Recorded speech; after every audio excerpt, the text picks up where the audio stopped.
And it's a souvenir. You get to keep it. Yes, you do.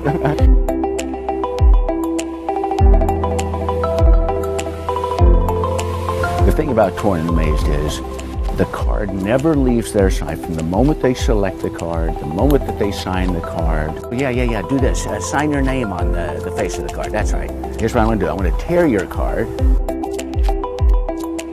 Not all the way, but pretty far. As far as you can tear it without taking it all the way off. Now here's the thing. If I was really magic, if I could push this back like this, and it would restore itself. Isn't that wild? It's all one piece. And it's a souvenir. You get to keep it. Yes, you do. Basically, it's an all-new method for doing the torn and restored card. And talk about easy to master. You're going to love this method. You actually fool yourself as you do it. It's that convincing.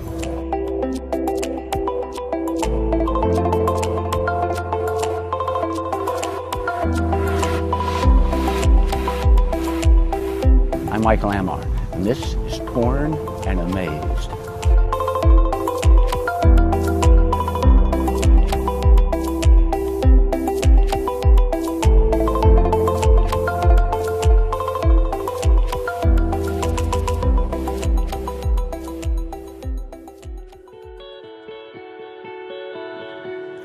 Hi, I'm Mickel Ammer.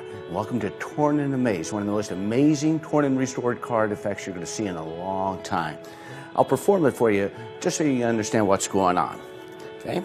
I would have someone select a card, perhaps they touch a card. Let's say right here. Okay, let's take this card and I'll have them sign the card. Okay, there we go. And here's what happens. Basically, I'm going to tear a little piece off of the card, like this.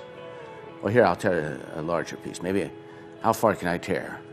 I'll tear as far as I can without going all the way. It's about as far as I can go.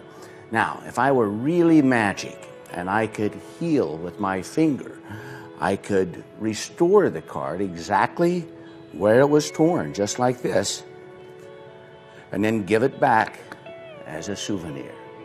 Okay? Now, let's look at exactly how that's done and where it came from. Basically, it's based on an old gag called the wallpaper gag. I'll show you that real quick because if you haven't seen this, this may be your favorite part of the whole thing. I do this all the time.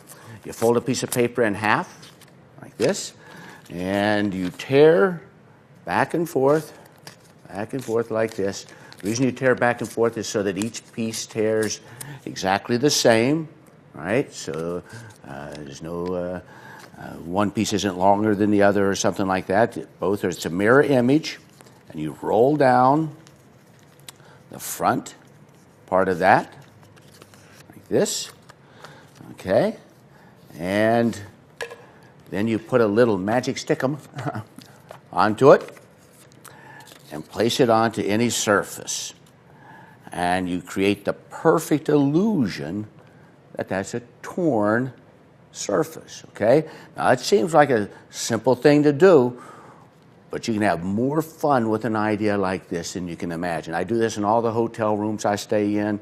If I go to a friend's house for dinner, I go to the bathroom and I make one of these up.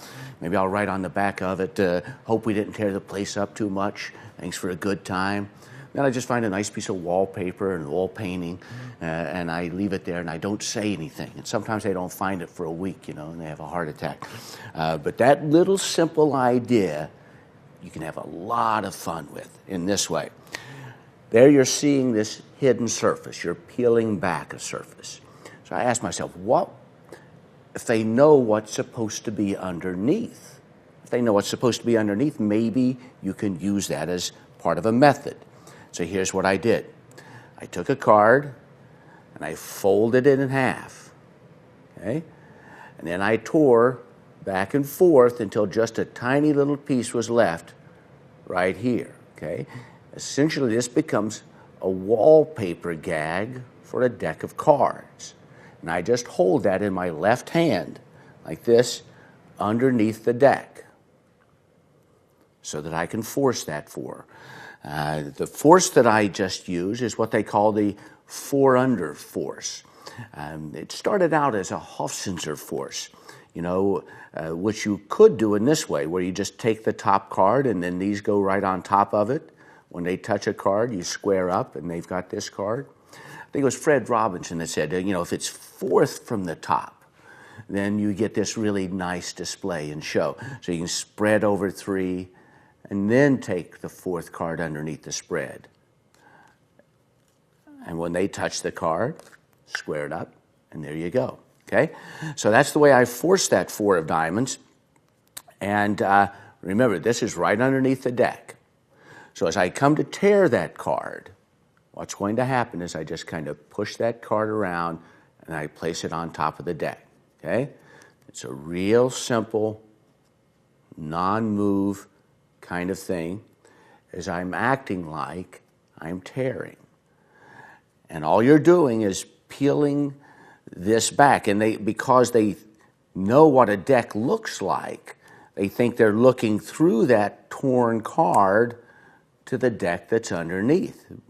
But in reality, of course, you're just showing this folded card. So you just act a little bit like this, okay? And what you're doing is your left thumb is holding this card here, and your fingers are holding it on this side, and you're kind of pushing up from below so that that card is staying nice and flush with the deck as tight as possible, like this. And I'm just covering that little piece there with my third finger. As you push this back, I keep this in full view, and as soon as I get there, I just kind of palm this off as I act like my thumb is coming up to do this, and that gives me the restoration. Sometimes I'll sneak this back under the deck so that I can then clean and hand it out just like this. But, essentially what we're dealing with here is a new principle, this idea of seeming to look through a torn card to the deck that's underneath. Now, some people say, well, what would happen if they sign the card up in that part of the card that's being torn off?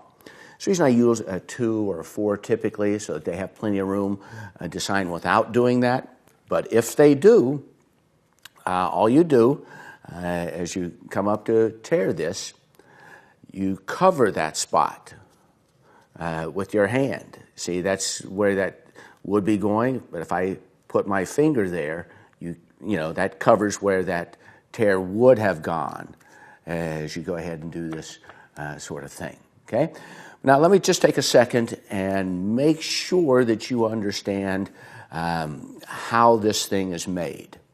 I want to make one for you here in real time.